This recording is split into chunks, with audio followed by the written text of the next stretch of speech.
So yun mga idol, ito nga po pala habang kami nag-grass cutter, ito nga po pala at may humarang sa akin. Ito nga po palang gulay. Siyempre po yung gulay na yan, masarap nga po pala sa ginisang munggo. Siyempre po, lalo na yung munggo, lalagay natin ng 5 kilong baboy, tapos chicharon, ay katalo. Siyempre po, masarap nga po pala magluto ng munggo ko tuwing Biyernes Santo. Siyempre po, depende lang po sa tao kung ano pong araw nagluluto, pero pinakamasarap po noon tuwing Biyernes. Ayan nga po, maganda nga po pala yung gulay na yan. Yan nga po pala, paki-comment naman po kung anong tawag po sa inyo ng gulay na yan. Yan nga po pala, inalok ko muna bago ko binati. Kaya tinawag na alokbati. Ayan nga po, makikita nyo mga idol, at yan nga po pala yung napakatataba.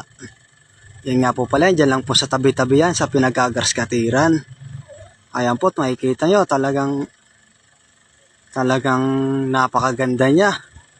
At napakaganda ng talbos. Ayan po mga idol, samahan nyo kami magluto.